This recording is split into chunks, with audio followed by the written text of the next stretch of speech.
Open my mind, O Lord. Open my mind, O Lord. Open my mind, Lord Jesus.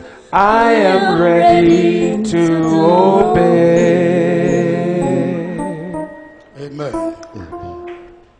I almost made a mistake when the provost was introducing me. I almost committed an error. After he finished his introduction, I wanted to say APC. I thought we were on a campaign ground. So the way he was introducing me, I wanted to finish it with APC. God bless you, sir.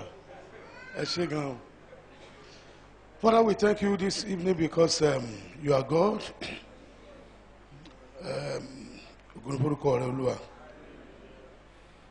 Mo wà lórí òkè ní ọdún 1974.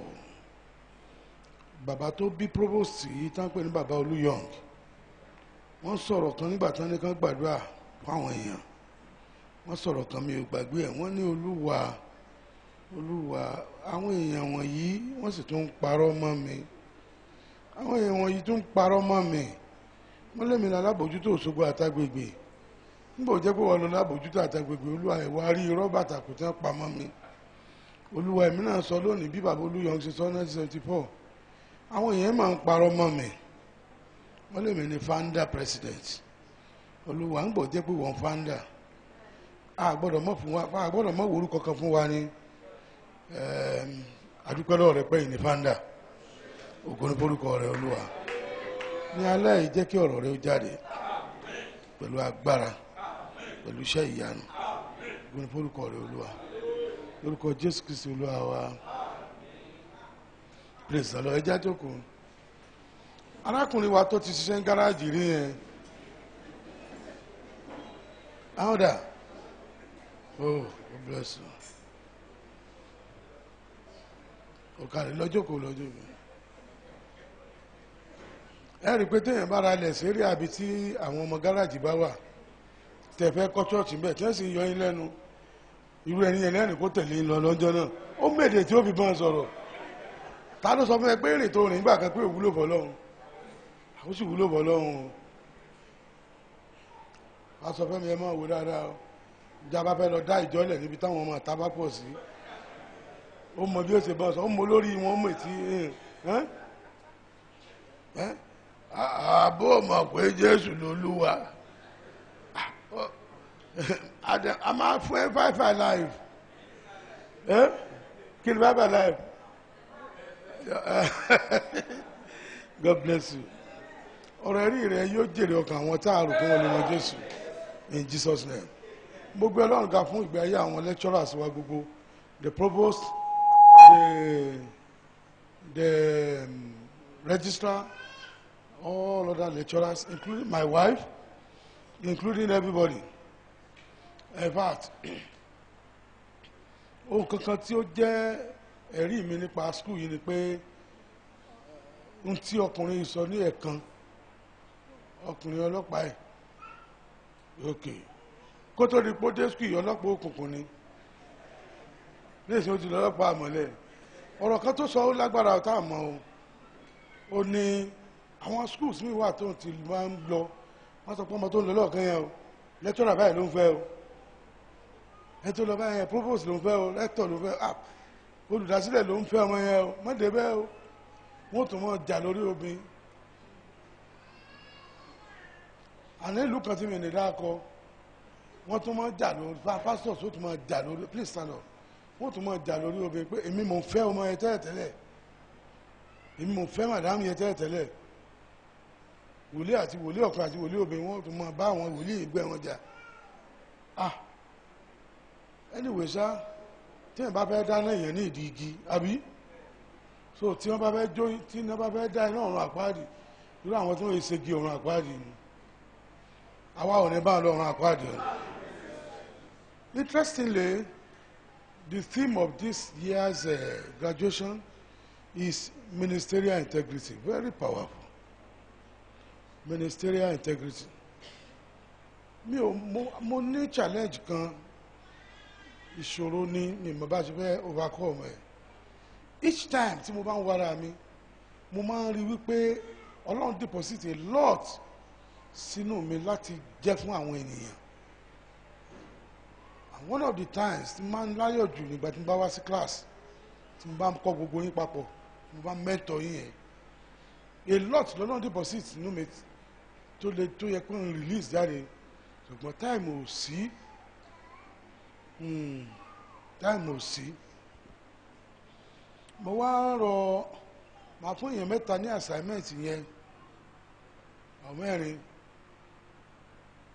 Asade Ọ̀ṣun Adé Ọ̀ṣun my special assistant mi Pastor Fẹ́mi ẹni mẹ́ta àti màjójé márùn gan provost àti registrar káwọn márùn yẹn jọ jókòó papọ̀ ó ti 10 minutes lẹ́bi jókòó ni kẹwàá àyè kan. I think this ministry and what God has been doing through me ó ti dé level tó yẹ kí n máa mentor ká ní time tí màá máa ṣe mentoring.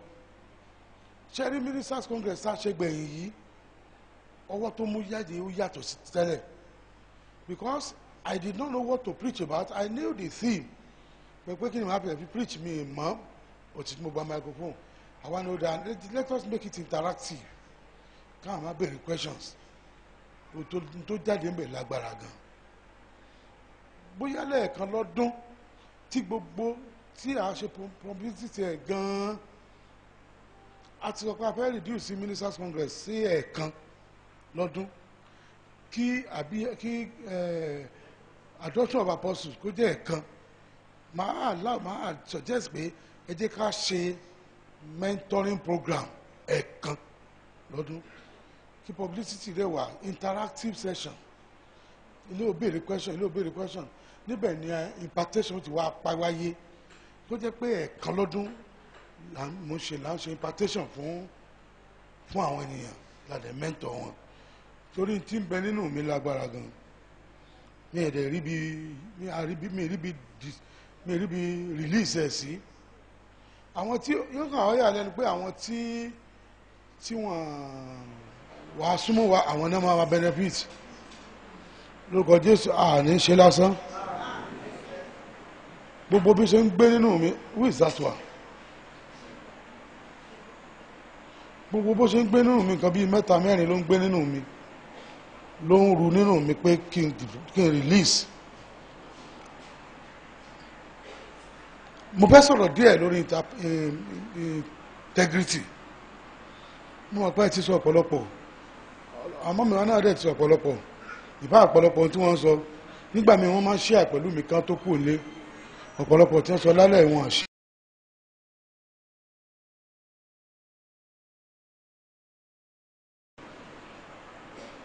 ó kàn jáde bẹ́ẹ̀ náà ni and I was blessed. I don't know whether you were blessed. In fact ètò ṣe gbẹ̀yìn yẹn mo ní mo fẹ́ sọ fún gbogbo yín pé ó yẹ kẹ́ ẹ mọ̀ pé téèyàn bá ní bàbá tó bá jẹ́ mùsùlùmí lásìkò léyà kí ló yẹ kó ṣe fún yọrọ ìrànlẹ́ ó yẹ kẹ́ ẹ mọ̀ pé léyà tèmi ó ní àbíyé global convention bó ṣe 1000 rẹ ó yẹ kó so ẹ̀ gẹ́gẹ́ bí ọmọ ọ̀gẹ́gẹ́ bí ẹni tó la ọ̀dọ̀ mi kọjá lẹ́ẹ̀kan lọ́dún tí màá ní àkáǹtì kan tó yẹ pé àwọn ọmọ ni wọ́n san owó ìsíbẹ̀ á dẹ̀ ní tá a máa fi ṣe nígbà convention tí wọ́n sọ pé owó tí àwọn ọmọ san sódà tí n bá súre fún yóò lè mú yín àbí ọ̀yẹ́ kí n máa ta yín láṣẹ lẹ́ẹ̀kan lọ́dún tí ẹ̀mí inú yín ọ̀bá takò máa introduce ẹ̀ ṣùgbọ́n tẹ́mi yín bá takò ẹ̀jẹ̀ àfilẹ̀ bẹ́ẹ̀.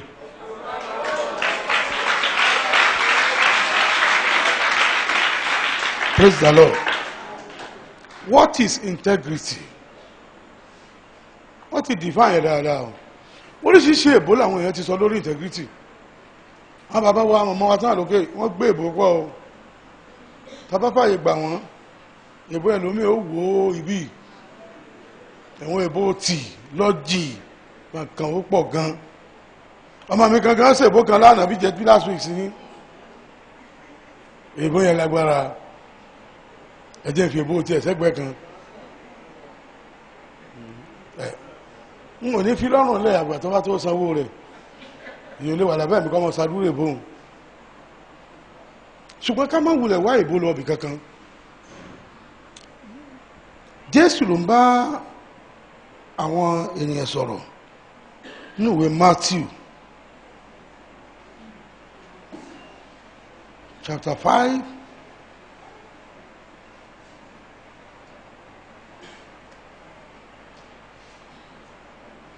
verse 36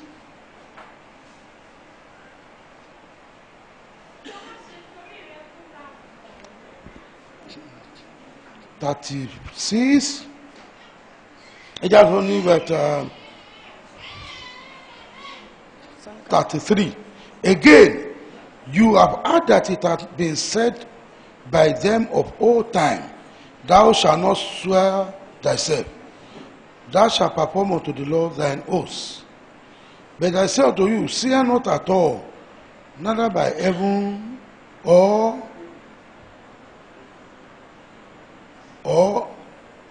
swear not at all, neither by heavens, for it is God's throne. Ó ní ká má ṣe fi ayé ìbúra. Ẹlòmíràn wò sùsùn, á ní mo fi ayé ìbúra. Ẹlòmíràn gbé bíbélì, á ní mo fi bíbélì búra. Ẹnìkan tẹ wò sùsùn, ó lóun fi ìpè òun búra. Àwọn mùsùlùmí náà máa fi Mọ́kà búra. Á náà fi Mọ́kà táwọn lọ búra. Nígbà tí téèyàn bá ń sọ ọ̀bàdáyàn lójú lèèyàn máa búra. Jésù wá sọ fún ọ pé verse 37 only let your communication be yes or no. Only let your yes be simply yes and your no be simply no. Anything more than that is comes from the evil one.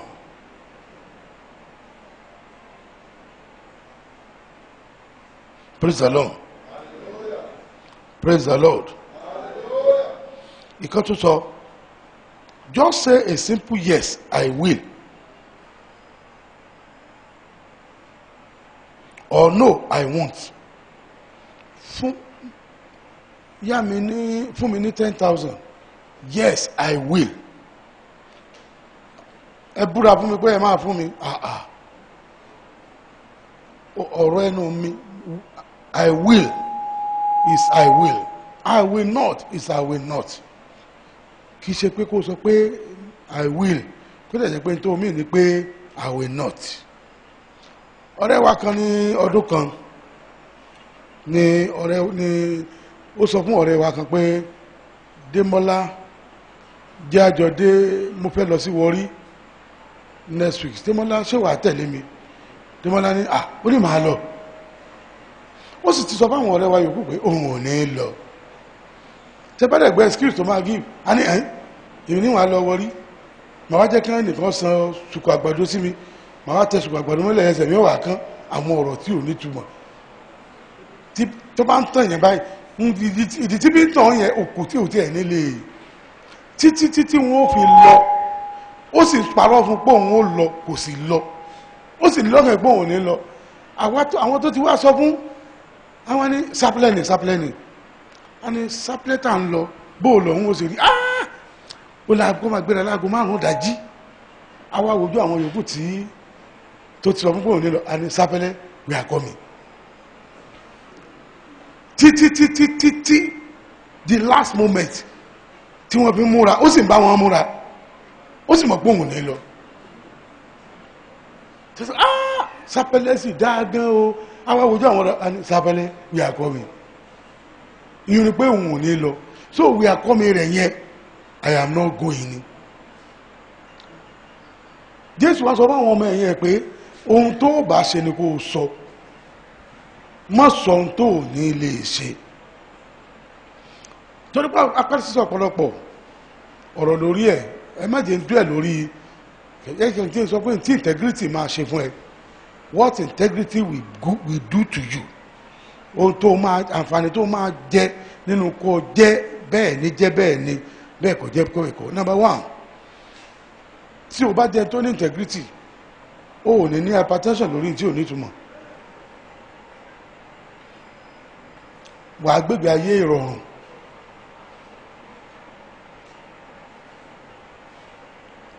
Ọ̀dọ̀ o náà ní demerits ẹ̀, ara demerits ẹ̀ ni pé ètí ìṣàǹfààní ni pé wọ́n mọ̀ yọ tí wọ́n bá ti wá mọ̀ pé o ní integrity wọ́n wá fẹ́ kó wọ́n wá pùṣẹ́ débi pé ó sọ pé ó ṣe é ìwọ náà wà pé tó pé mo sọ pé wọ́n ó ṣe é tí n bá sì wá ṣe báyìí ó wá di ìgbà kan mo mọ̀ ń yá owó lórí tí ò ní túmọ̀ o tí wọ́n bá ti rí i pé tí wọ́n mọ̀ pé tí n bá sọ pé yes màá ṣe wọ́n wá push mi débi tí màá sọ pé ok màá ṣe mi ò sì lágbára àti ṣe. Praise the Lord. Gbòyà mo akẹ́kọ̀ọ́ pé tí wọ́n bá sọ pé ẹ fún wa ní nǹkan báyìí tó bá tún bá ní ṣe ìsọ̀rọ̀ owó ló ń bá bọ̀. Ọ̀pọ̀lọpọ̀ tí wọ́n fẹ́ avoid irú nǹkan bẹ́ẹ̀ yẹn nítorí rẹ̀ wọ́n tún máa ń pe ìpèlera wọn lórí. Kí lè pè yẹn? A ní n ò lówó tí wọ́n fún ọ. Mo máa sọ fọ́ọ̀rẹ́ mi kan ní n ò lówó tí wọ́n fún a ní mo máa sọ bẹ́ẹ̀ mọ́ tó sọ fún wọn pé olówó tó lówó fún òun ní náà ni sọ pé n ò ní fún ọ mo lówó ṣùgbọ́n ní tí mo fẹ́ lò fún o sì sínú bọ́jẹ̀tì mi tí wọ́n tó wá ẹlòmíràn wá túmọ̀ sí pèlè rẹ̀ a ní kọ́ bọ̀ sí lọ́wọ́ òun ń sì ń bẹ lọ́wọ́ rẹ̀ why must you incur cost upon you ọ̀kan ìṣẹ́ nítorí pé o fẹ́ satisfy èèyàn kan tó bá ti ní integrity o ò ní máa ní ìkòsọ́kàn òkè o ní kò yí sí kò yà sókè lórí tí wàhálà ẹni lẹ́ni wọ́n mọ̀ bí ẹ tí ń bèèrè owó lọ́wọ́ ẹ ọmọ bóyá fẹ́ lọ fowó mutí ni ọmọ bóyá fẹ́ fowó yàn lé ni ìwọ lọ́wọ́ a máa gbé bùkátà tí ò ní túmọ̀ sórí. Let your yes be yes, your no be no tó bá fẹ́ nífọ̀kànbalẹ̀ ẹnìkan bẹ́ẹ̀ bí wà nífọ̀kànbalẹ̀ lórúkọ Jésù.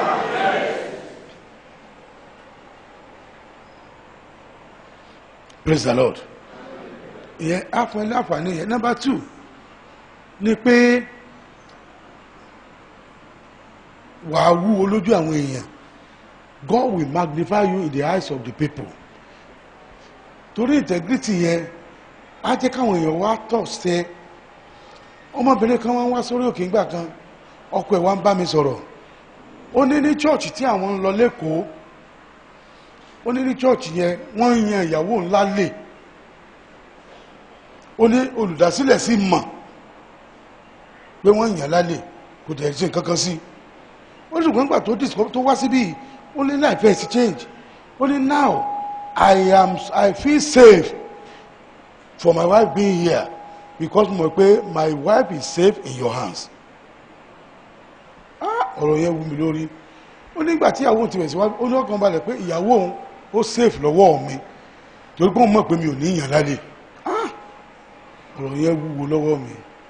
Ẹ má dẹ̀ jẹ́ àgbàgbé o àwọn àránṣẹ́ Ọlọ́run ẹ mọ̀ tá à ń jẹ ṣá integrity là ń jẹ o. Káàpá rìkọ́ọ̀dù ní àwọn ọ̀rọ̀ kan wà tí mo fẹ́ sọ. Life tí tọ́lọ́ ń gbé level tọ́lọ́ tó place mi àti àwọn nǹkan tí mo ní mi tí ní owó láti ní wọn o tó fetch mi arena tá a kọ́ o tó kọ́ Holy Spirit and integrity that we have. Àwọn ọmọ Igbo wọ́n supply materials ìkan supply materials owó 12 million ó béèrè owó rẹ̀ gangan a ló mọ̀ pé owó tó ó ní owó òun tó bá wà ń bí central bank ni ó ní kò sí tí ó ṣe torí mú ìpò ti bá àwọn ìránṣẹ́ Ọlọ́run kan ṣiṣẹ́ pọ̀ tó supply wọn ní building materials tí wọ́n sọ wọn pé Olúwa ní kó má béèrè mọ́ àti wọ́n mọ̀ gbàdúrà òdìlé lórí. Alájà á supply wa ní building materials to the tune of 8 million wọn à ní wẹ̀yìn wò níjọ́ ìjìmọ̀ kí tó bá fẹ́ kọ́lé tó bá ti ní cement tó ní roofing sheet tó ní pákó tó ní blocks ó ti kọ́lé afẹ́kọ́lé kan jọ kan aláfẹ́kọ́ láàrin oṣù kan ìyàwó mi rẹ̀ pé ẹ tó supply blocks kí kó máa bọ̀ ẹ tó supply pákó kó wá ẹ tí ó ṣe kínní kó wá, ẹ tí ó supply tiles kó wá, wọ́n dẹ̀ ń kó wá. A máa fún ẹ immediately lọ́wọ́ parí àbíyé global àbíyé convention. Bábíyé convention ti parí bẹ́ẹ̀ làdẹ̀ fún wọn. Tó bá ti ní integrity wà á tayọ, torí pé n tá ń jẹ tàbí yàtọ̀ sáwọn yòókù ní integrity. Wọ́n mọ̀ wípé wà á rí pé ẹlòmíì á ní 200,000 lọ́wọ́ ọdún á bìlí pé tó ń bá kó sọ́wọ́ pastor ó safe. 200,000 tó kó sí ẹ lọ ìjọ kan mo afẹ́ san 800,000 naira convention dẹ̀ kú ọ̀sẹ̀ ọkùjọ́ mẹ́rin. Mo wá níbo láti rówó yìí o. Bẹ́ẹ̀ ni màmá kan wá, dádì mọ́tò tí ẹnìkan ló ń fẹ́ bá mi ra bọ́ọ̀sì tí ò ra bọ́ọ̀sì yẹn mọ́, tẹ wá bá mi pè lórí fóònù, mo pè lórí fóònù, mo ní ṣe ká gbóhùn sókè lórí ọ̀rọ̀ rẹ lórí òkè. Ó ní ẹ má gbóhùn sókè o, ẹ má gbóhùn sókè o.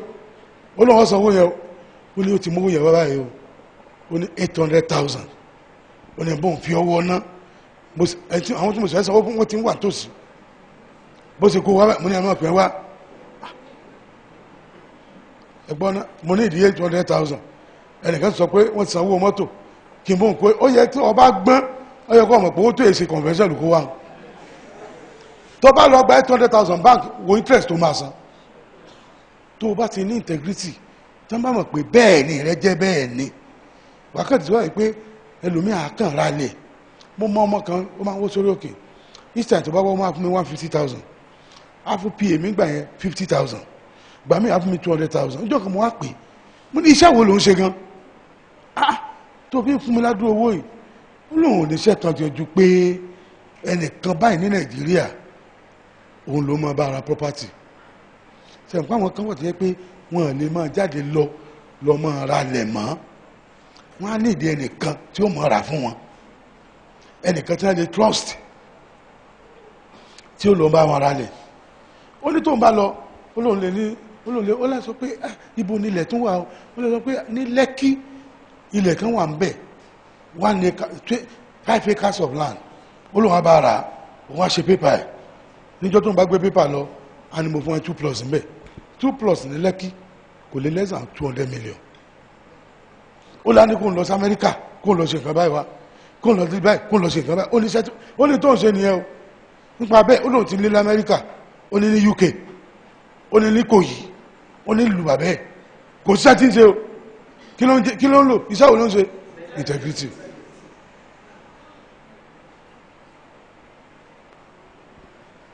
Ẹ wo Elijah, Bible sọ wípé James ó ní èèyàn bí ẹlẹ́ran ara bíi tiwa lè Elijah, ó ní kójú ọmọ ọ̀rọ̀ òjò òṣìrọ̀, ó tún kójú ọ̀rọ̀ òjò òṣìrọ̀. Ẹgbọ́n sẹ́yìn bí ẹlẹ́ran wa lè Elijah. Tẹ bá kọ̀ǹpẹ́ àwọn aránṣẹ́ Ọlọ́run sí ìránṣẹ́ Ọlọ́run wo ní Nàìjíríà yìí ní ọ̀lọ́lé obìnrin opó tí ó lọ́dún 3 àtààbọ̀ mẹ́ tí wọ́n ní sèkó mọ́ lẹ́ẹ̀mejì.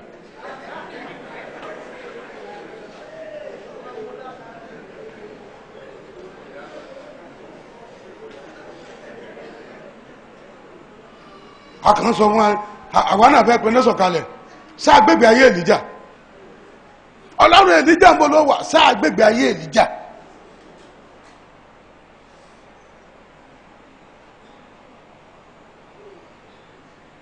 Hallelujah kan. Let me tell you, apart from àwọn ọjọ́ tí wọ́n ń pe áńgẹ́lì tó ti ṣubú sọ̀kalẹ̀,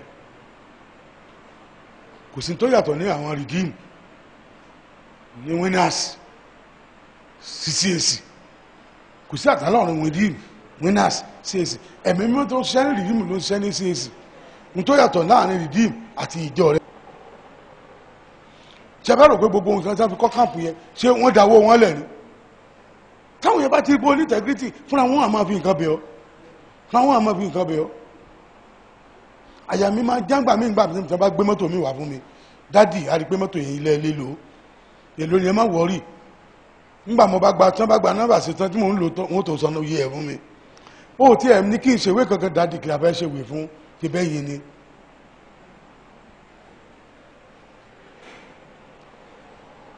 Mo lọ wàásù níbì kan, mo bá dẹ̀ pé ẹnìkan mo ní mo dẹ̀ láìkí, mo lọ sílé ẹ̀ ní ilé Professor Ológundé náà ni, mo á rí ọmọ jeep, mo ní ọmọ jeep tẹ́ ń wíre, mo wá fọ́ gbà ọ̀rẹ́ mi kan tá a jọ lọ ó ní fún sọ òtún ti sojú kòkòrò ẹ̀ nìyẹn o ní báyìí ní aṣojú kòkòrò tó dáa nábà náà ní báyìí ló tà fáwọn nábà ní kó pè mí ló bá pè mí mo dẹ̀ parí ẹ̀ síbẹ̀ mo preach tán lóṣogbo ló bá ní dádì mo ti retí yín o níbo ó ní Iléṣà ó ní mú dráìbà kan lọ mo bá débẹ̀ ó bá fi kọ́kọ́rọ́ lé lọ ó ní kó wà tẹ̀lé mi lẹ́yìn mo ní gbọ́ o ọmọ rẹ̀ ọ̀rẹ́ ṣàgbàfọ̀ káṣọ wálé o ìyàwó mi mo ní mò ń lọ wàásù ní mo lóun lọ ara mọ́tò bí wọ́n ti gbé ọmọ jeep tẹ̀lé mi lẹ́yìn ni láìsàn kọ́bọ̀ ọmọ wípé mi kì í ṣe tóun ó gbé fún tán tí wọ́n wàá fi ìran gba mọ́tò lọ́wọ́ òun bàbá wa kan ní 1971 or something like that ló bá dó Mercedes Benz ló bá dó láàrin church ó ní ẹ̀yin ọmọ ọlọ́run ìjọ yìí ẹ ń sọ pé ẹ mọ bí mo ṣe ń lo Mercedes kò lè yé yín ọlọ́run yìí wà ní pé ó wà ń bí gbogbo kò sí tí ò lè ṣe ó ní ẹlẹ́rọ kó owó òjò yín mo fi rà ó ní ní ìsinyìí ẹni ọlọ́run tọ́lọ́run lò fún Chief lágbájá kó dìde dúró àwọn náà fún mi mọ́tò ẹ gbàdúrà fún wọn ẹni yóò fún mọ́tò ó ra mọ́tò láwìn ní o lack of integrity tá à ń sọ nìyí o ló bá lékẹ́ni yóò dìde dúró ìyẹn náà fi tìjú dìde dúró làwọn ìjọba kádùá bólẹ̀ lórúkọ Jésù ẹ̀ ní jáàmù lórúkọ Jésù ẹ̀ ní dààmú bó ṣe gba mọ́tò lọ rẹ̀ nù àwa òfin yẹn kọ́ yín. May I tell you something? More than 2 million ọmọ Igbo tó supply kìíní èló ni èló lówó báyìí nígbà yẹn wọ́n ní amájà sọ more than 2 million ló kó wá owó tá a máa san fún ó lé ní 8 million pẹ̀lú àwọn ẹ̀kan gbọ́ pé ilé kan tó ti wù ní ìsìn tó ń gbẹ́kẹ́lé wù integrity ilé kan tó ti wù ní ìsìn mo sọ pé tí ẹ bá jẹ́ pé bóyá kìíní tí n bá fapá àtúbẹ́ kọ́lé mi before convention àtúnkọ́ àtúbẹ́ kọ́lé olójúlé mẹ́wàá mi tó self contained tá a tún ní bẹ́ẹ̀dì tá ní gbogbo ẹ̀ ẹni nígbà tá a fẹ́ ṣe arena ẹni tó kó bẹ́ẹ̀dì wá ó kó gbogbo ẹ̀ wá kò gbà kọ́bọ̀ aláàjì sí ni integrity ló máa dẹ́ yàtọ̀ sọ́dájúwà ọlọ́run kówó wá kó gbogbo ẹ̀ wá tí wọ́n bá ti bí nǹkan kékeré dán ẹ wò báyìí tí wọ́n bá rí pé bẹ́ẹ̀ ni rẹ jẹ́ bẹ́ẹ̀ ni wà á rí pé ó máa tayọ kì í ṣàdúrà ẹnìkan ní mo wọ ẹlú àtọ́ mi pé nígbà tí òkùnkùn bá ṣú ìgbà náà ní mọ́lẹ̀ wúlò am I right tó bá mú torchlight lọ́wọ́ tó bá ń tan torchlight lọ́sàn gangan wọ́n á lórí èèyàn ò pé ṣùgbọ́n tí wọ́n bá múná lọ torchlight handset ọmọ wúlò ṣe rí àsìkò tí irọ́ kún òde àsìkò yìí gan ló máa rí ṣe torí pé àwọn èèyàn ń wá òtítọ́ kiri ẹ̀yin ọmọ ọlọ́run ẹ̀tẹ́ ń graduate àtẹ́ntẹ́ tó ti wà ń bí ẹ̀dọ́ ẹjẹ́ kan rí pé bẹ́ẹ̀ ni rẹ jẹ́ bẹ́ẹ̀ ni bẹ́ẹ̀ kọ́ rẹ sì jẹ́ bẹ́ẹ̀ kọ́. mọ́ mi lọ sí gbági níjọ́ kan láìpẹ́ náà máa sọ̀rọ̀ sọ pé wọ́n kàn sọ pé a máa gbọ́ pé fẹ́ dá chọ́ọ̀chì ilẹ̀ Ìbàdàn ó ní ń ṣe mùsùlùmí nù gbọ́dọ̀ ọmọ ọjọ́ yín eléyìí náà ni gbọ́dọ̀ ọmọ ọjọ́ yín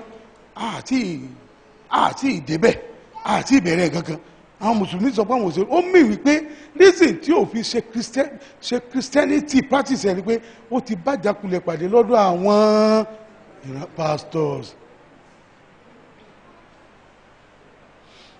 ọmọ kan tá ń mú nínú àgbèrè pẹ̀lú pastor mo wá bi léèrè pé ẹnìkan wá ló bi léèrè pé pastor yìí ó lò mọ́ bi léèrè pé dádì ẹ̀dẹ̀ máa gbó pẹ́pẹ́ ẹ máa sọ pé Jésù lolúwa kìíní kankan olúwa kìíní kan ó lò sọ pé ẹrù òdì kì í bà yín olúwa sọ fún pé ìwọ ò mọ̀ ni bóyá nǹkan tó lọ́n wò mọ́ ńlá gan tó bí láìkí ònà àgbèrè lọ́lọ́run wò mọ́ ńlá ó yẹ kó sọ níbi tí Paul ti ṣàgbèrè ibi títà ti ṣàgbèrè ibi tí Jésù ti ṣàgbèrè níbi tí wọ́n sọ ń pa characteristics Ọlọ́run wípé Ọlọ́run sì fẹ́ràn ẹ̀ṣẹ̀ integrity. Tó bá ní integrity tó bá rí pé ìránṣẹ́ Ọlọ́run tòótọ́ ni ẹ́ o ní ìdí much evangelism táwọn èèyàn èrò wá pé wọ́n láwọn ti test ẹ̀. Pastor kan sọ fún mi ó lóun ní olówó kan tó máa ń help òun ó ní test tó ti kọ́kọ́ fún òun lẹ́ẹ̀kìní lẹ́ẹ̀kejì òun pass olówó á sọ fún òun ó ní tí pastor kan bá wá kí á kó kọ́kọ́rọ́ mọ́tò tó bíi 4 or 5 á kó sí orí tébù á wá máa sọ ojú rẹ̀ tójú rẹ̀ bá ti ràn mọ́ kọ́kọ́rọ́ mọ́tò á ló lè lélẹ̀ nítorí pé wọ́n lè fọ tí test ẹ̀ wòjọ́ kan máa mú lọ kán ní pásọ̀ yìí náà mú wọ́n ti gẹ́ẹ̀tì ẹnu ẹni àkọ́kọ́ tó dìde láti ràn mí lọ́wọ́ láyé ní iṣẹ́ Olúwa ó fún mi test ni ó kàn fún mi ó kàn mú wàásù tán ní CAC Yaba ló wá ní òun fẹ́ ara sọ fún mi ó dẹ̀ rán tán suit mo dẹ̀ gbà mo dẹ̀ lọ kí nígbà mo kí ó gbé hamper fún mi nígbà mo délé mo bá hot drinks ètò ó fẹ́ wo 25,000 gbà yẹn very expensive champagne mo dẹ̀ dá padà fún ó ní mi kí n mú ó ní pastor ní mi ó ní kí n jókòó ó ní I want to know you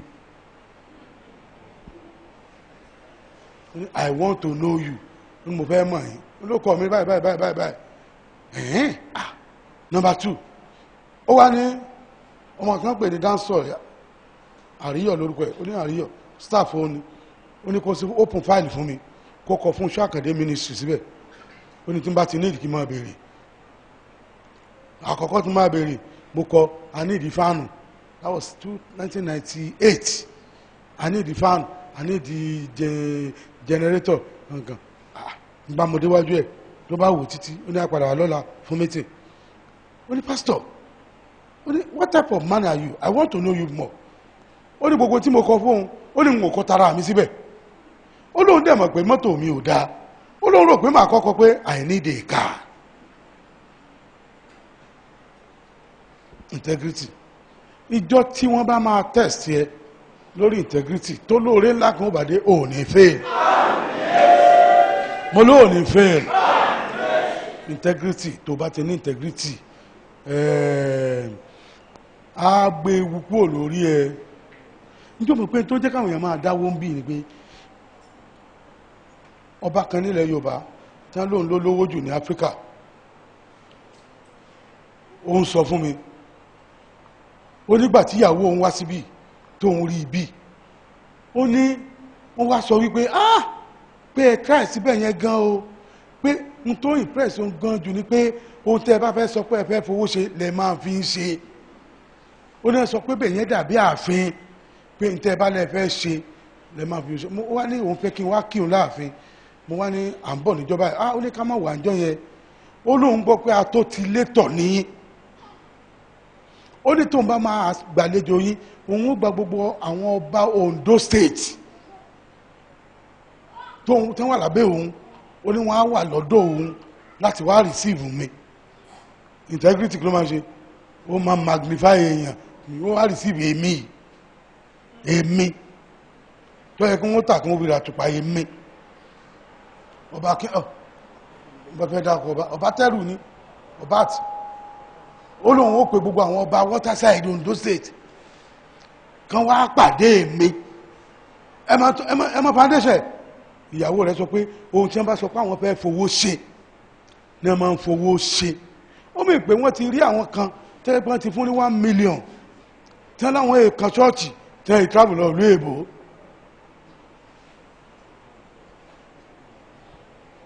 ọlọ́run gbé mi dìde fún pásítọ̀ kan pásítọ̀ yẹn máa good o ọlọ́run máa ń lò ó mọ́ àdàbí ó máa jẹ́ ọmọ ọlọ́run nǹkan méjì ló fi fail tí mi fi ẹ̀pẹ̀ mọ́. Number 1 mo débẹ̀ ǹjọ́ kan obìnrin kan wá ń bọ̀ lọ́ọ̀kan ó ní pastor ó ní that woman coming oh she's very rich ó ní bẹ́ẹ̀ she no dey give when she comes just tell her that God said she must be giving. ṣe é rántí ìjẹ́ mọ̀ pé o mọ̀ pé àṣẹ tí mo mọ̀ ni àṣẹ tí mo mọ̀ kọ́ ọ̀rẹ́ ìyàwó ọ̀rẹ́ mọ́mì lára ni ó ń taṣọ olówó gan ó ní that woman no dey give you no dey give only when she comes just tell her say that God said that she must be given to this church. She must be given to the work of God. Money, I'm sorry, I can't say God said. I don't know her, I've not seen her, but I can't say nígbà tó dé ló bá di ìyá Bísá dé bí sóyè bẹ́ẹ̀ tí mo mọ̀ dáadáa bí n bá ṣe dé ní àbùkù nínú o káàkiri mo sọ mo pé n ó wí bẹ́ẹ̀. Number 2, number sọ fún apẹ́ rẹ́ ọ̀tá o concrete ọ̀tá ló bá ní a máa dáwó èmi náà mọ̀kọ́ jáde ẹlòmíì 5 bags of cement àwọn èèyàn dáwó lọ́ba di oṣù tó tẹ̀lé tó ní ká tó ṣe ń ṣe program mi làbádé orí ọ̀tà náà nú eruku ni ó wá tó ní gba microphone kí n tún rèéṣe owó mo lè ta rèéṣì jọ sí kí la fi ṣe èmi ò rèéṣe owó látijọ́ náà ò dé bẹ́ẹ̀ mọ́. Let your yes be yes and let your no be no. tó o bá sọ pé a fẹ́ ra fáànù yìí jẹ́ kí wọ́n bá fáànù yìí kó o ti rà á. You see, when we started kí la máa fi ṣe a fẹ́ ṣe auditorium a fẹ́ kún ọ̀bí yìí a ní ìdá tó fún wa ní 2000 tí àwọn èèyàn bá ti wá pledge láti promise owó èmi ò wà ránṣẹ́ sí alájà a lọ kó cement láwìn a lọ kó blocks láwìn ẹ tó promise 1000 2000 láàrin oṣù mẹ́ta ká tó ṣe powerful advancement mi torí kò tí ì sí banking electronic banking gbà náà tí wọ́n bá dé wọ́n ti gba ṣe lókè báyìí láì tí ẹ̀ tí ì sanwó dádì ẹnìkan ní dádì 1000 ni mo promise máa survive bó ṣe ń build yẹn ṣe rí integrity ó máa ń build yẹn on gradual basis ni gradually ntọ́lọ́run ò bá wí mọ̀sọ̀pọ̀ lọ́run wí ǹjẹ́ wọn pé mo ti lọ sí church pastor Bad Blessing mi ò tí mínísà mo ní mo feel pé apostle Paul náà máa sọ á ní tí mo fẹ́ sọ yóò á ní ìsolúwa ló wí o á sì pé mi ọlọ́run gbénú o tí bá sọ pé mi ti ń gbénú mi ó ní kẹ̀ ṣe báyìí ẹ ò bẹ́ẹ̀ pé ká máa sọ pé olúwa wí nígbà tó olúwa ò wí ṣé tẹ rí inú ìjọ wa tá a wà ẹ́ mi ò fẹ́ dákọ̀ ọjọ́ wa ń tọ́pọ̀lọpọ̀ òfin lọ́rùn àpáàdì ni olúwa wí tẹ́lòmí bá hun ìran báyìí ma wá wò pé báwo ló ṣe ń waste resources ẹ báyìí irú ọpọlọ tó ní tó fi hun rú rẹ̀ lọ́ fi ṣèwé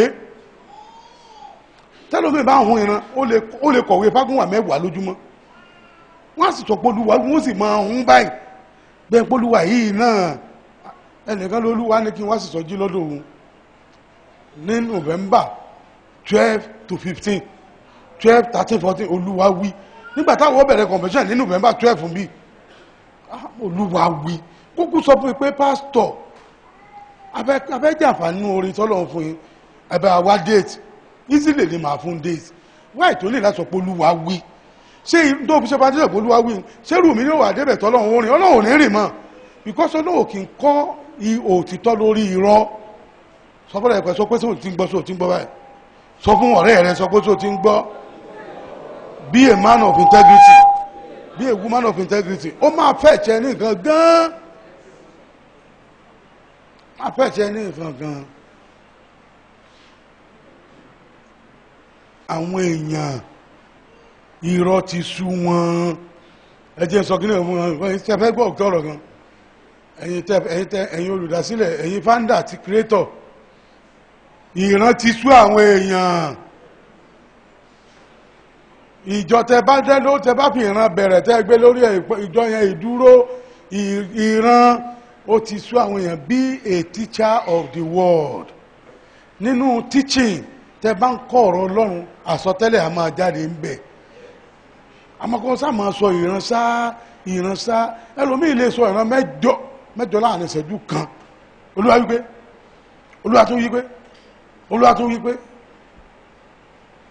ìran that is why you came to this school wọ́n dẹ̀ kọ́ yín ní homiletics bí wọ́n ṣe ń teach bí wọ́n ṣe ń wàásù ìran ti tú àwọn èèyàn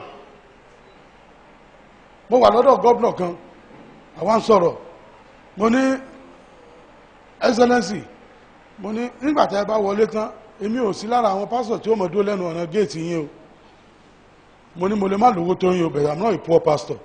ó wá sọ̀rọ̀ kan, ọ̀rọ̀ yẹn wú mi lórí. ó ní sir, ó ní pastor, ó ní when we are talking about pastors and we are talking about people about money, ó ní you are not included. n ta bá ń dákọ̀ àwọn ìránṣẹ́ Ọlọ́run, tá a bá débi ọ̀rọ̀ tí yín kì í sọ̀rọ̀ owó, kò sọ táwọn máa sọ. ó mì pé integrity ni.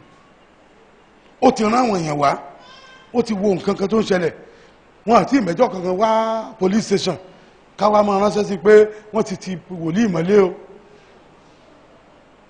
Integrity. When you are a man of integrity or woman of integrity, people of timber and caliber wọn á wá church. ìran ti tú àwọn èèyàn,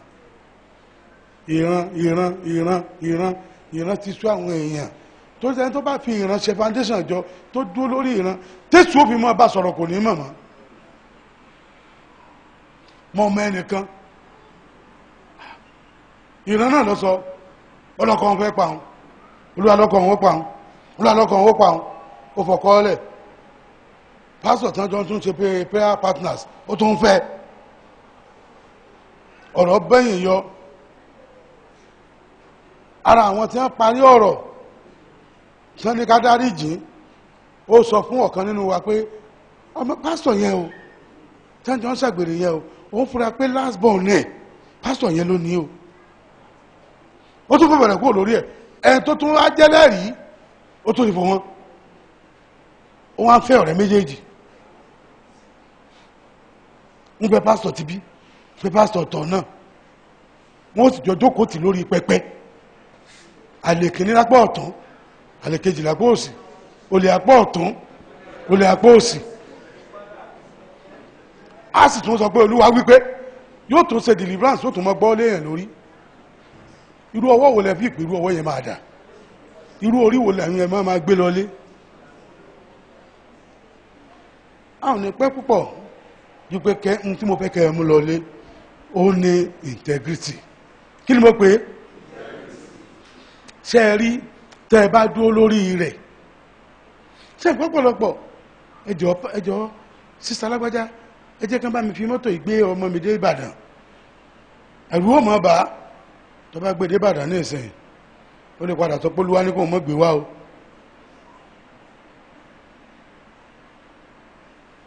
By his integrity you will make it.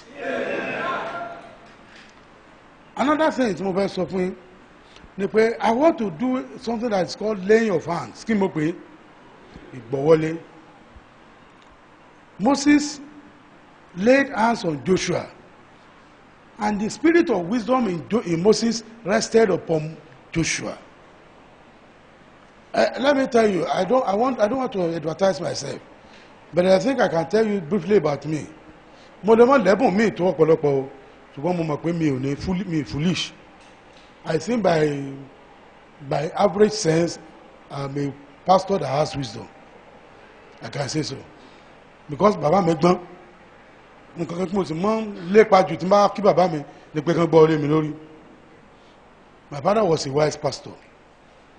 ìṣẹ̀lẹ̀ kan ṣẹlẹ̀ lóṣogbo tí wọ́n gbé pásítọ̀ kan lọ sí alábòójúlé kan lọ sí CAC kan, táwọn alàgbà sọ pé àwọn ọ̀fẹ́ tí wọ́n sì ń fún ẹrù ẹ̀ látòrí upstairs àti mattress àti television àti fridge wọ́n ń ré dànù ni. gbogbo àwọn tí àwọn CAC aláṣẹ rán lọ bẹ̀ wọ́n lè sọ problem yẹn, wọ́n bá rán bàbá àbíyè. bàbá ọmọ wọn dà pé láì kàwé láì ríran èmi lẹ́ni kí lọ yanjú ọ̀rọ̀ yìí. ọgbọ́n ni bàbá lò. Bible sọ nù Exodus chapter 10 verse 10 ó ní wisdom is profitable to direct. What's the meaning? He said by wisdom, if you apply wisdom you will achieve success. Version kan ló sọ bẹ́ẹ̀ ní tó bá ní wisdom ó ṣàṣeyọrí ju àwọn yòókù lọ. ẹlòmíràn ò pàgbára lè bí ṣàṣeyọrí. gba bàbá dé bàbá ní gbogbo wọn ẹkú lé o ẹ ǹlẹ́ o. bàbá ní mo mọ̀ láìkẹ́ yín ọmọ àjọ yìí o, báwo ni sí èsì lè gbẹ́yìn tẹ́ ẹ̀fẹ́ fún yín? wọ́n wá gbẹ́ nìkan wá tẹ́ ẹ̀fẹ́, bóun wọ́n ṣe lè gbà pé kẹ́ ẹ gbárù ẹni yẹn sínú ìjọ kẹ́ ẹ fi ṣalábòjútó.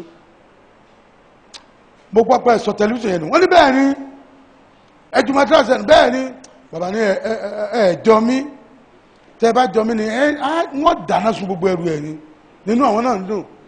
ìwọ wo lọ fọ́ tẹlifíṣàn ìdìde dúró ó lòun ní bàbá ìwọ lójú tẹlifíṣàn gbogbo wọn dìde dúró wọn dìde dúró bàbá ní túrú bí fà túrú náà ìwọ tó fọ́ tẹlifíṣàn ó fọ́ tẹlifíṣàn Babalọ́lá ó fọ́ tó Dubai tó wọ́n ń pe gbogbo àwọn aláṣẹ tó ti kọjá lọ ó fọ́ tó rẹ̀ kọ́yà ìwọ tó ojú wọn tásì ojú ti lágbájá nù ojú ti Babalọ́lá nù ojú ti Jésù ọba àwọn ọba nù ní wọ́n bá ń gbọ̀n fúnra wọn náà ń bẹ bàbá kí làwọn ó ṣe nítorí ìdí èyí kí n tó jókòó ìwọ tó fọ́ tẹlifíṣàn lọ́ọ̀ gbọ́dọ̀ lọ́ọ́ rà mí ìwọ tó ní wọ́n gbá kóde gbìbà bàbá àwọn kóde o náà kóde yìí o ní ìsìn àwa lè transfer alábòjútó lọ bòmí wọ́n dáadáa mọ́ transfer rẹ o ibi náà ní kọ́ wá o.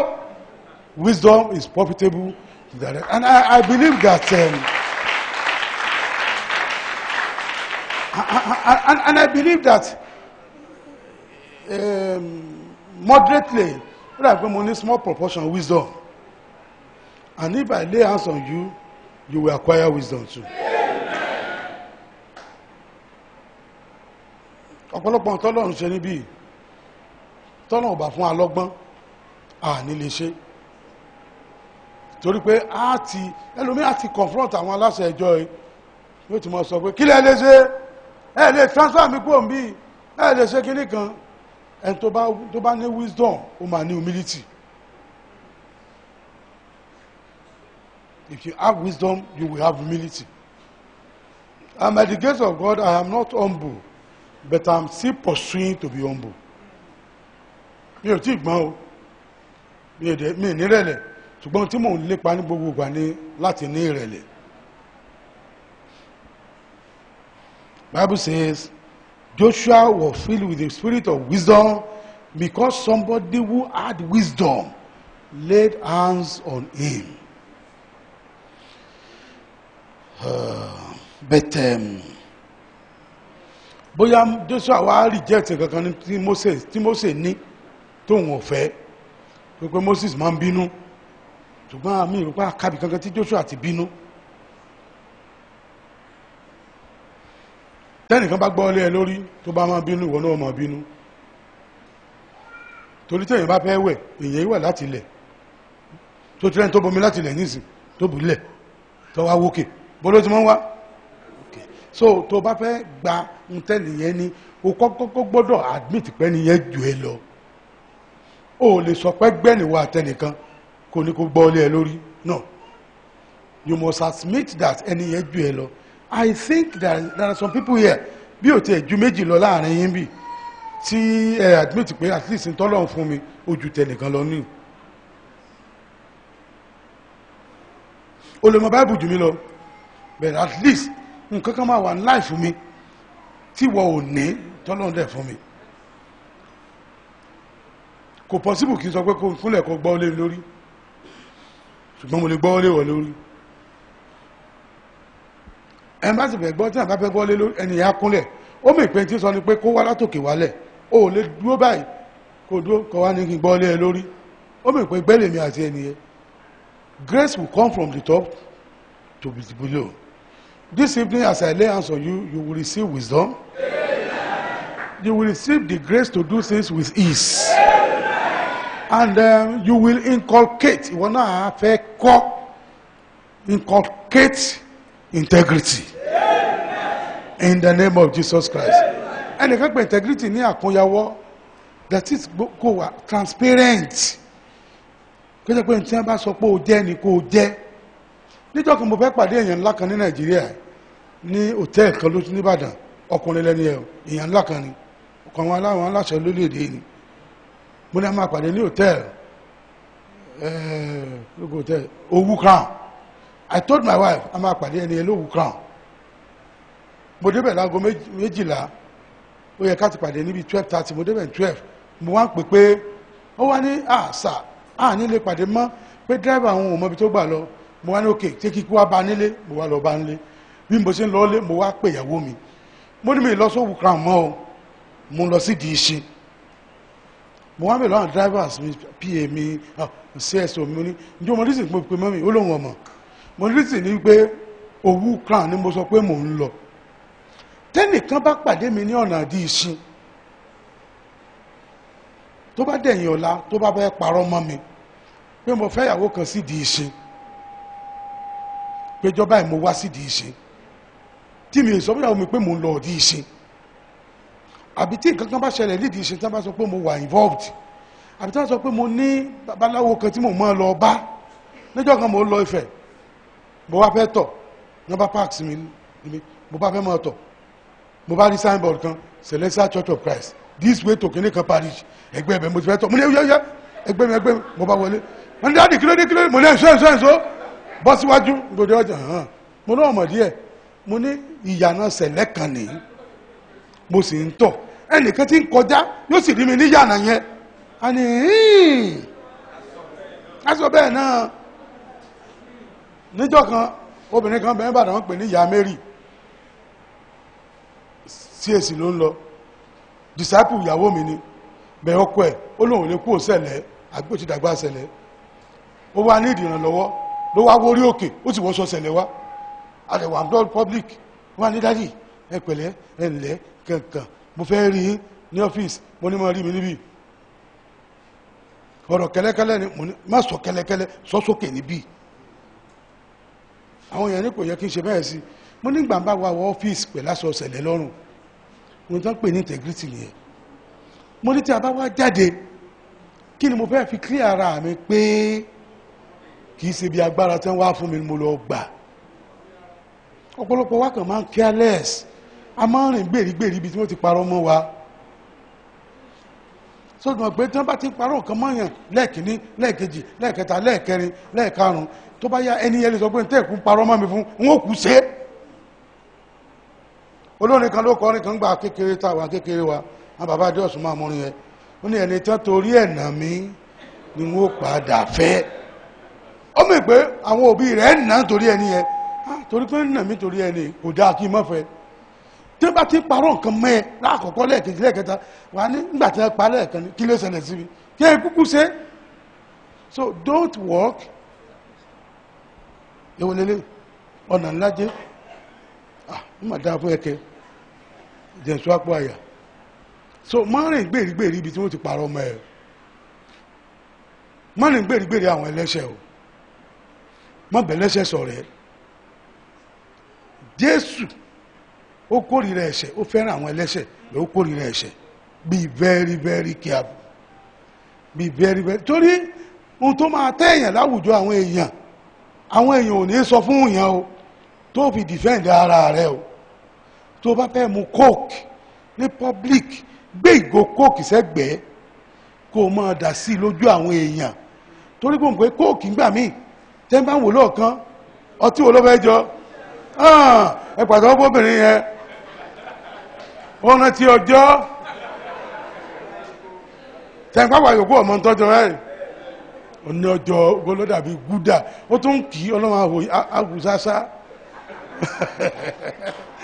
praise the Lord so that is ohun tó bá máa ṣe flee from be very very transparent be very transparent daughter mi jọkàn ó tẹ̀lé mi jáde and that time she was fond of me a máa dì mọ́ mi a máa fà mọ́ so hotel mo dẹ̀ lọ mo lọ́wọ́ yẹn ni lẹ́dẹ̀ a máa dì mọ́ mi a máa fà mọ́ mi so gbogbo ibi tí mo bá ń lọ wọ́n ṣe fà mọ́ mi màá níṣẹ́ mọ́ mọ́ ẹ̀ wọ́n láwọn ọmọ màá ní daughter mi nìyẹn o mọ̀ lára lórúkọ ẹ̀ mo ní mo ti rí tipẹ́ láti kékeré mo ti rí gbẹ̀yìn mo ní so ó wà fond of me gan ó wá ní dáàdì kílẹ̀ mo ní hotel ni mo wá wo Prince Láwòye ó tẹ̀lé mi wá sí hotel ó sì ń dì mọ́ mi ṣé wọ́n sọ pé àlè tí mo ní poli ẹ̀dẹ òní mo ní ta ni mo ní wọn à ní ibi míì wọ́n á máa sọ ní àbí ó farajọ́ ó jọ́ mọ̀sẹ̀ tó jọ́ avoid tó lè jọ́ bó bá jẹ́ pé mi nìwọ ni tó jẹ́ obìnrin mi ní fọkùnrin ṣe prayer partner tó bá jẹ́ pé mi ni o láti pé mi ní ìwọ lóbìnrin ni ìwọ lọkùnrin mi ní fi obìnrin ṣe kó prayer partner kò rí kò sùn tẹ̀wé lẹ́yìn ìgbà tá a bá gbàdúrà tán ọmọ wa kan la lọ́n dìrìbà ó ti wọnú àgbèrè tán dáadáa ó ti wọnú ẹ̀ gan ẹsẹ̀ méjèèjì lọ́wọ́ àánú ẹ̀ má bọ̀ àwọn abilé kì bóò ló ṣe débẹ̀ ó ní obìnrin yẹn ọkọ ẹ̀ máa ń fìyà jẹ ọkọ ẹ̀ máa ń maltreat ẹ̀ sẹ́wọ̀n pé ìgbà tẹ́nìkan bá ń gbàdúrà lọ́dún ẹ̀ tó ń ṣe kánsẹ́lì lọ́dún ẹ̀ frequently àti ẹjọ́ ń gbàdúrà tọjọ́ ọkùnrin ìwà tóbìnrin tọkọ dẹ̀ fìyà jẹ tó ń sunkún má sunkún mọ́ tó bá yẹ wà máa fọ́ tàpẹ̀ báyìí má sunkún ọlọ́run á ṣe é ọlọ́run á yanjú ẹ̀ ní ìbáyá lásùn lẹ́gbàgì á ní ẹ̀yin náà lẹ́lẹ́ ẹ̀pù mi ọ̀tán ó ti wọ̀ ọ́.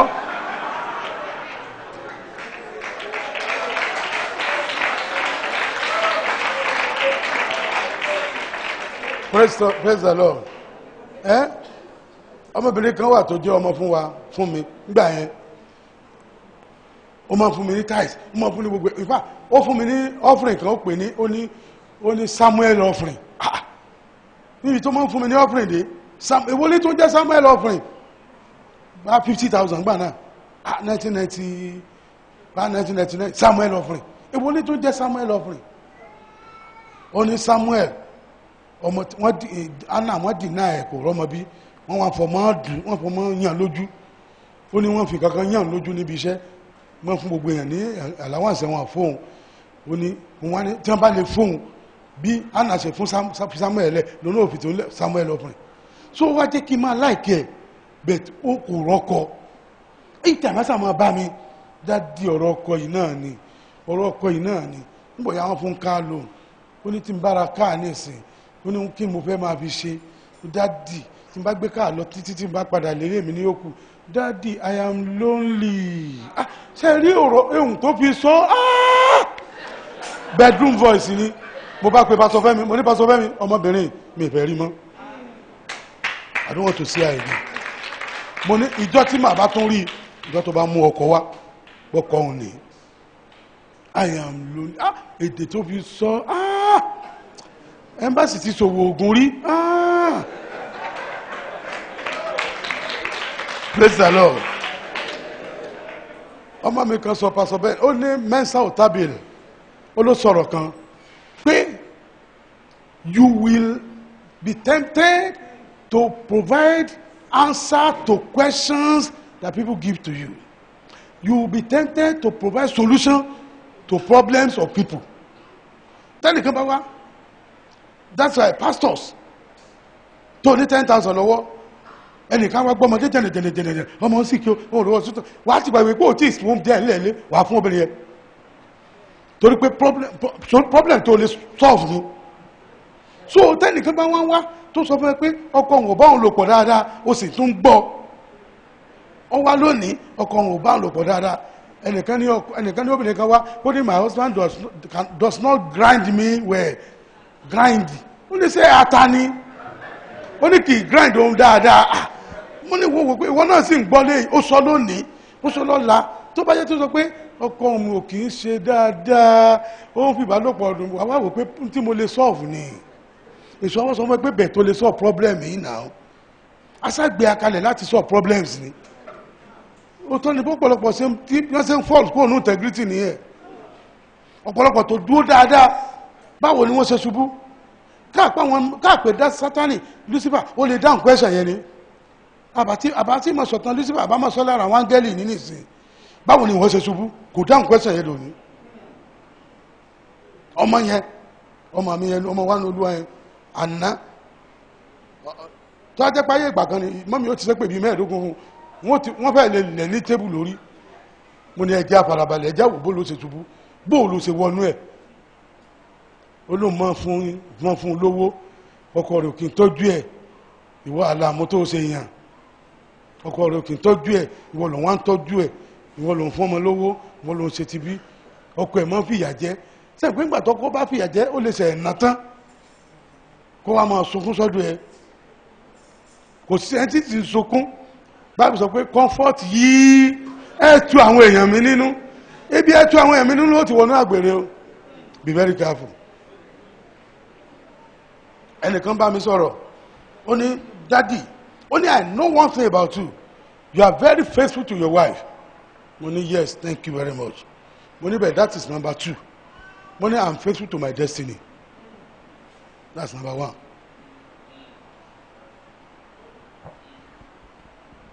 gbogbo ilẹ̀ wọ bàtà ráyẹ̀ o èmi ò wọ bàtà o àbí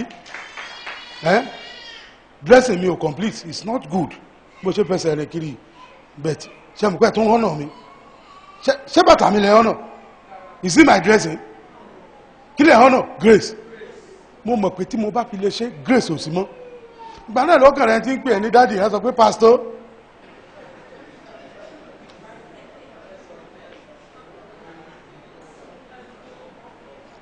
Ìyàwó ìránṣẹ́ Ọlọ́run kan, ìyàwó èèyàn ńlá kan, driver tí ń wà ó ń bá lò pọ̀. Mo wá ń jókòó lára àwọn tí wọ́n máa yanjú ọ̀rọ̀ yẹn. Obìnrin yẹn madam mami wá sọ pé no irọ́ ni kí ni ká ní òun bá sọ̀rọ̀. Nígbà tó ọmọ ọkùnrin yẹn dìde dúró ó ní mami lẹ́nu yín. Ó ti dé lọ́rọ̀ ń gbò tó wá ní àǹtí ó ti kúrò ní mami lọ́rọ̀ ó ti dá àǹtí. ń gbò yá ló di àǹtí Ayọ̀ ó ti pè lóko. ń gbò yá ló di obìnrin yìí ó di mẹ́tò ó ń lọ lẹ́nu tó bá yá yóò pè lóko. Ẹ̀wò ti jú. Mo ní mo mọ̀ pé tí ọba bá kúnlẹ̀ wájú mi ṣé owó mi lójú ó kúnlẹ̀? Ẹ dá mi lóhùn.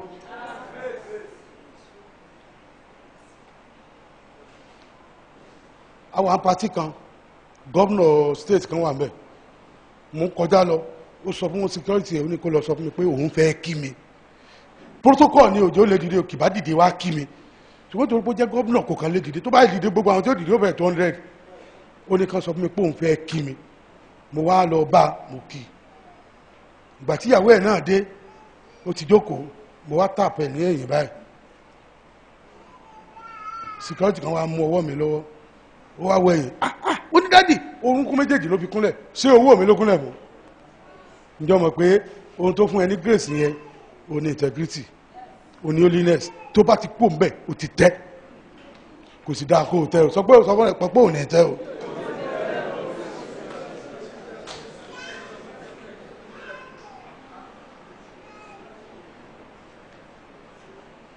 ìfà ètò ìtọ́rọ̀ mi àwọn ọba tí wọ́n máa ń dọ̀bálẹ̀ kí mi wọ́n ti gbàgbé pé àwọn ọlọ́ba pọ̀ bá làwọn wọ́n dọ̀bálẹ̀ báyìí ọba.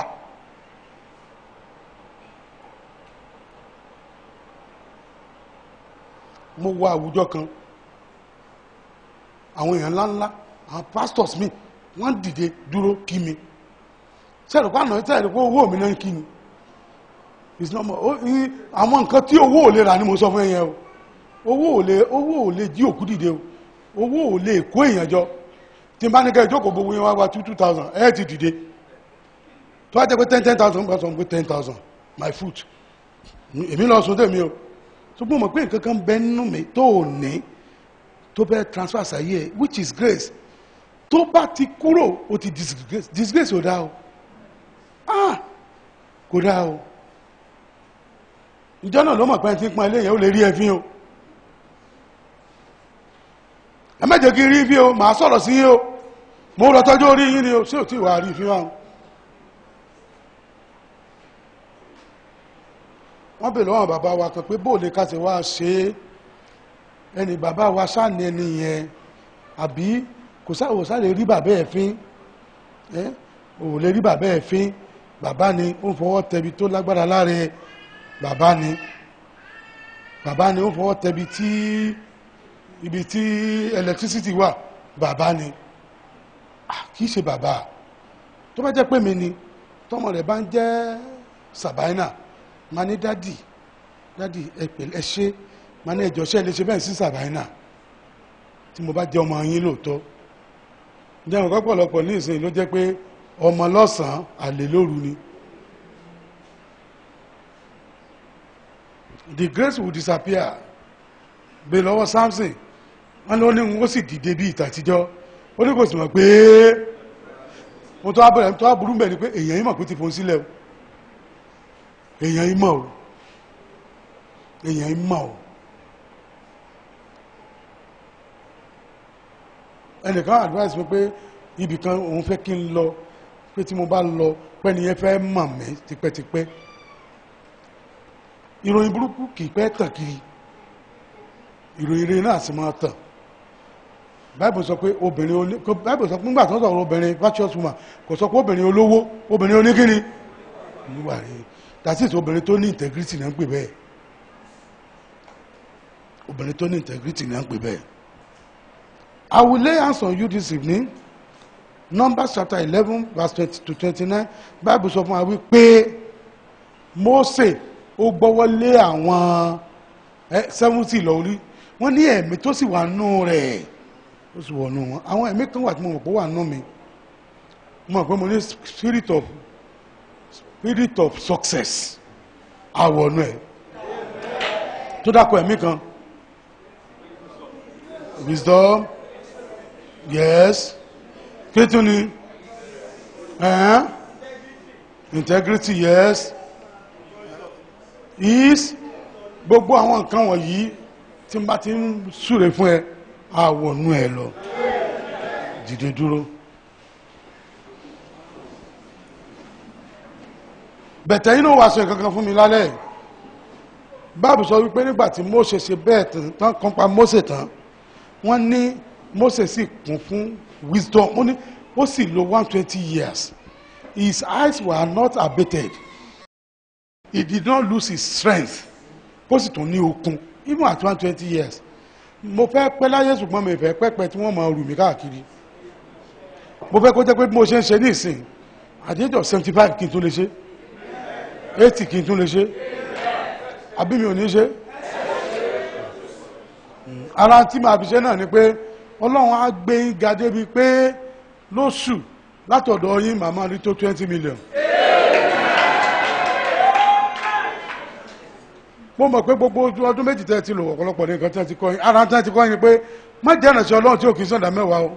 Tí òyìnbá sàndà mẹ́wàá wà á pú ọ o lè escape ẹ o.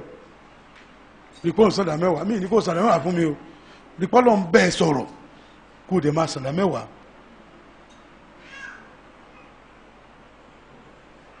Bàbá Babájídé ní nǹkan kan tó wà bọ́ bàbá àbíyè ni pé tí Ọlọ́run bàbá àbíyè bá ní Ọlọ́run ní káwọn ogun orí igi ogun jọ bí gbogbo CAC bí gbogbo Nàìjíríà bá wí bẹ́ẹ̀ bàbá ò ní dáhùn o. Receive the spirit of obedience. The spirit of divine direction. Ìtọ́ni ẹ̀mí ìtọ́ni tí ó máa tó ẹ tó ní sí bàbá yàn tó ní sí ìyá yàn tó ní lọ bí ìyà. Receive in Jesus' name. The spirit of temperance. The spirit of godly humility. The spirit of wisdom. Receive now in Jesus' name. Ó yá máa béèrè tó fẹ́ lọ́wọ́ Ọlọ́run. Ohun tó mọ̀ pé ó mọ̀ pọ̀ Ọlọ́run fún mi. Béèrè nínú rẹ̀. Béèrè nínú rẹ̀. Béèrè nínú rẹ̀. Pastor, arrange this oil. Béèrè ẹ̀.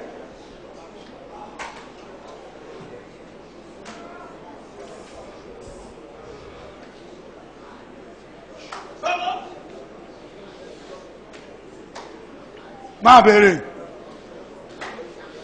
Bíbélì sọ pé kànlẹ̀kùn a ó ṣí fún ọ. Béèrè ìwọ ó sì rí gbà.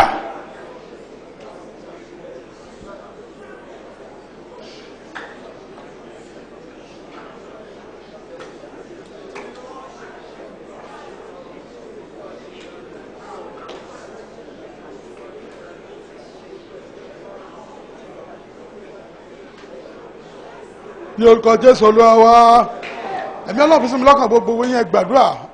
My conscience wake up. My conscience do what? O tí o kọ mọ̀ tí omi ìpọ̀pọ̀lọpọ̀ ọ̀rọ̀ṣẹ́ Ọlọ́run tí wọ́n lose integrity wọn ní conscience mọ́. Wọ́n sì mọ́mí sọ̀rọ̀ ilé ẹ̀kan wọ́n ti sọ ìtìjínú àti igbó. Kí Abraham tó lọ bá ọmọbìnrin ọmọ ọ̀dọ̀ ẹ̀rẹ́ lòpọ̀ ẹmọ tó kọ́ sọnù ó ti sọ àti igbónù. Téèyàn bá ti sọ àti igbónù kò sẹ́ni téèyàn lè kọnu sí o. Àti igbó kan wá bá mi nínú nǹkan báyìí. Mo sọ pé ńgbà tí ń bá ọmọbìnrin yẹn sọ̀rọ̀ yóò fún pé dádì bàbá síbẹ̀ ilẹ̀ ń kọ́ wa wípé a kò gbọ́dọ̀ ṣàgbèrè mo sọ pé jọ́sọ̀ fún mi pé ọlọ́run owó yẹn àti gbọ́. Ọmọkùnrin kan wá bá mi lónìí, ó ti bá mi ṣiṣẹ́ ń gbà kan, Muslim ni. Bó ṣe wá ń wá bí ó ń gbọ́rọ̀ ọlọ́run, ó lọ́rọ̀ ọlọ́run tó ń gbọ́ lẹ́nu mi, ó lóun dẹ́ convert ó di Christian. Mo rán níṣẹ́ kan lánàá. Ibo ló dé? Ó lóun ti bẹ́ẹ̀ lórí òkè, àti ò tí ì bẹ́ẹ̀ lórí òkè. Ló wá bá mi lẹ́ẹ̀kan wá kúnlẹ̀, dádì, lánàá tí mo sọ fún yín pé mo ti ń bọ̀, pé irọ́ ni mo pa ọ́, pé inú báǹkì mo wà. Báwo lè Muslim tó ṣe convert? Ó mọ̀ pé Holy Spirit, ó mọ̀ pé ọ̀pọ̀lọpọ̀ kò sẹ́mi mímọ́ mọ́. Nígbà tí ó bá sẹ́mi mímọ́ lèyìn ó máa parọ́ easily, kéèyàn sì parọ́ easily. Mo mọ ẹnìkan lẹ́nu ìdí mo mọ̀ bí oṣù mẹ́fà sẹ́yìn, irọ́ tó ti pa lé ní 100 sọ pé my conscience. Mo bẹ̀rẹ̀ ẹnìkan olóhùn ti ṣe ayákìlà rí, ayákìlà. Mo ní ẹ̀dẹ̀ ń pààyàn, ó ní dádì nípa àyàn kẹ̀, ó ní ká tó lọ ṣe ó láti mu igbó, cocaine, ògógóró. Ó ní dádì sẹ́ lè pààyàn, mo ní wọlé pààyàn, ó ní bẹ́ẹ̀ yẹn ṣe máa rí nù. Ó ní gbogbo táwọn yẹn àwọn fi ń pa ẹ̀rí ọkàn wọn ni. Ó bí pé ẹni tí máa ń parọ́ kí ló ti pa? Ó pé my conscience, wake up, my conscience, jídìde, oya sọ́dọ̀ àdúrà bẹ́ẹ̀. My conscience, wake up, my conscience, arise, arise my conscience, arise my conscience, my conscience, my conscience, wake up, wake up, wake up, wake up. In Jesus' name we pray. Listen to me, can I tell you something? As from next year, do you know what I will be doing? I want to be raising my children.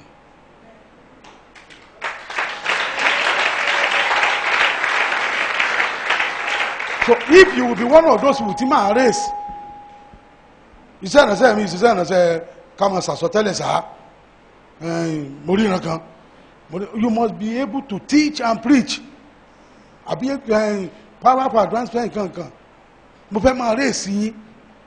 Mo fẹ́ reduce àwọn tí mo máa pè é láti ta. Not because of anything.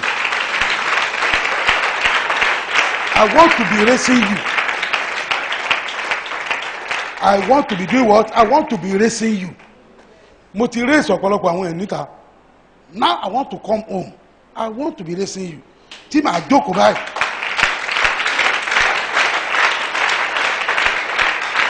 Praise the Lord. Ẹ mọ nǹkan tó lè ṣá. Tó bá ti gun pẹpẹ yẹn, tó gun platform yẹn, o lè máa lọ Port Harcourt kẹ́nìkan kan máa kí ẹ. First Lady Kwara àná, ó lóun fẹ́ travel láti, wọ́n ti kó government, wọ́n fẹ́ travel láti Èkó lọ sí Àbújá. Wọ́n ti wá ti counter, wọ́n ní òsì tíẹ̀tì mọ́. Ó ní bó ṣe lọ rẹ̀, lóbìnrin kan sọ pé, mọ́mì, ó lóun sọ pé, mọ́mì ìbò. Ẹ tó bá mọ̀ ọ́n gẹ́gẹ́ bí ìyàwó gómìnà kò ní kí n mọ́mì. Your Excellency ló máa wí. But Your Excellency ẹ ti terminate. Grace ló kù. Ó lóun pé, mo mọ̀ yín ni, màá pín tíkẹ́ẹ̀tì kan tó kù. Mo reserve ẹ ni. Ó lóun níbo ló ti mọ̀ ẹ́, olórí òkè bàbá bíyè ni. Ó lẹ́yìn ilẹ̀ mínísà sí wa ní convention. So, tó bá ti gbé sórí pẹpẹ mẹ́yẹn, sórí pẹpẹ wọ́n á máa mọ̀ yín káàkiri. No, ó ti dandan o. Ṣé àmọ̀ pé ẹni tó preach sí ìjọ 1000, ìjọ rẹ̀ nìkan wọ́n ti mọ̀. Èèyàn wọn láti Port Harcourt, Abuja, America, tó bá ti gún pẹpẹ yẹn wọ́n ti mọ̀. So mọ̀ pé kò wá ní dáa kó o sì wá jábọ́ láti bẹ̀ kán mọ́ gbúrú ẹ̀ mọ́.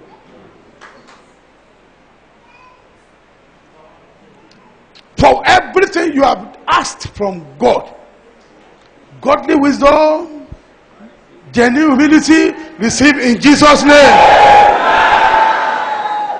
The grace that is upon me, that makes me to be what I am, receive a portion in Jesus' name. The grace, ìyẹn ni oore ọ̀fẹ́ tó ń bẹ nínú mi, tó ń jẹ́ kí n máa jẹ́ tí mò ń jẹ́, receive it in Jesus' name. The grace that is upon me, that makes me to be what I am, receive in the name of Jesus. The Lord has announced me. The Lord will announce you too. As it is well with you, it shall be well with you. As I am making it, you will be making it. As the Lord has magnified me, we will magnify you. In the name of Jesus. Heaven will not close against you. Receive favor. Oh, come back and release by. Mama gbọ́lé lórí tó mọ̀ bèrè. Favor, grace. Favor, grace, authority. Àṣẹ ìrọ̀rùn, grace, authority, wisdom. Receive in Jesus' name. Bẹ́ẹ̀ ṣe ń lọ, Bible sọ pé, and they obeyed and they followed Moses. Gbogbo tí Moses sọ ni wọ́n ń tẹ̀lé. Ẹ má jẹ́ ká gbọ́n pa yín pé ẹ̀ ń gbé ẹbọ o. Amen kọ́ o. Ẹ má jẹ́ ká gbọ́n pa yín pé ẹ̀ ń gbé ẹbọ o. Tí ẹnìkan bá bímọ tọ́mọ ò bá jọ bàbá tí ò jọ̀yà, kí lọmọ yẹn? Èmi ò lè pè yàn bẹ́ẹ̀ o torí ajíire ni mi o. Tẹ́ ẹ bá ti ṣe ń tà kí n ṣe ń bí ẹ ní dọ́ máa lé o. Ìpè oore ọ̀fẹ́ ti Babalọ́lá tó jù sí Ẹdẹ. Ìpè oore ọ̀fẹ́ ti bàbá àbíyè. Oore ọ̀fẹ́ àti ìpè àtọ́júre tèmi náà ní ẹgbọ́nú mẹ́tẹ̀ẹ̀ta lọ. Bó ṣe ń ṣẹlẹ̀ níbí yóò máa ṣẹlẹ̀ lọ́rọ̀ yín. Ẹni máa ní. Mo bá ní ìṣìpọ́njú. Mo fagilé ìpọ́njú. Mo fagilé ìpọ́njú. Mo fagilé ìpọ́njú. Mo fagilé ìpọ́njú. Mo fagilé ìpọ́njú. Mo fagilé ìpọ́njú. Ah, wàhálà, marital problem, marital affliction tí ò fẹ́ jẹ́ kó jẹ́ ń tọ́jẹ́ kó lóòjú ò jẹ́, mo fagilé lórúkọ Jésù. Ẹ ṣàmì dáadáa.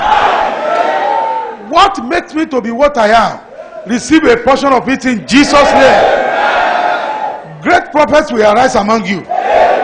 Great teachers will arise among you. Great evangelists will arise among you. As I have said, I want to be raising you. Oh, yẹ lẹ́ni tí wọ́n lè raise.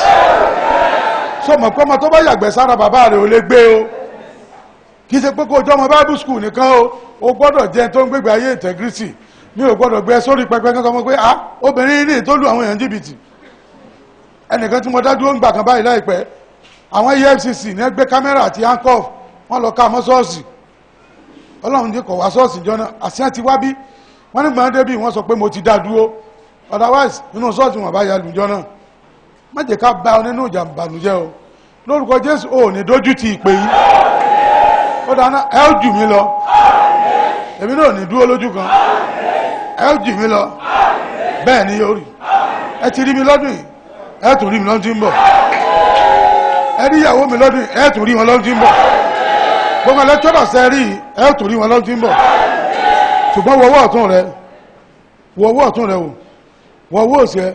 Olúwa ní sọ fún ọ pé ìṣòro yẹn sórí mọ́. Olúwa sọ fún Mósè, ó ní àwọn ọmọ Egypt tẹ́ rí lónìí, ó ní ẹ tún rí wọn mọ́.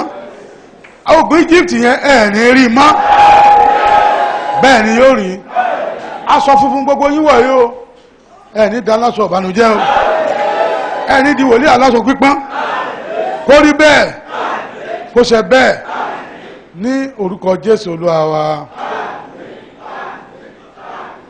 Have you done it? Òróró tó fi ń dín ẹyin bó ṣe rí nì. Òróró tí ọ̀rọ̀ ò jáde sí kí ni? Ordinary òróró ni. Bẹ̀tí ìgbà tí ọ̀rọ̀ bá wọnú ẹ̀ ó wá di. I speak word into this oil. This oil becomes anointing. It becomes anointed. Your tongue becomes anointed. Ọwọ́ rẹ becomes anointed. Whatever you lay your hands on shall prosper. As you are being, this oil is being poured upon your head, your head will not reject blessing. Authority of ease, wisdom, genuine humility, genuine salvation, genuine consecration. Etí ẹ̀mí rẹ tó ti tì, ó yá kó ṣí. Ojú ẹ̀mí rẹ tó ti fọ́, ó yá kó là. Divine direction. Níbi tọ́lọ̀ ti nílò rẹ̀ ara ẹ̀ lọ́bẹ̀. Bẹ́ẹ̀ ni yóò rí. Aṣọ tó wọ̀ ẹ́ aṣọ ògo ni kò ní dáṣọ ìbànújẹ́. Lórúkọ Jésù Olúwa wa. Bẹ́ẹ̀ nǹkan sà, mo fẹ́ kó yá ni. blessing. Receive whatever you desire in Jesus' name. Release your power. Receive what you desire in Jesus' name. Receive whatever you desire in Release Jesus' your name. glory. Receive it. Receive it. Release Receive your it. blessing. Receive it in Jesus' name. Oh, Receive it in Jesus' name. release your power.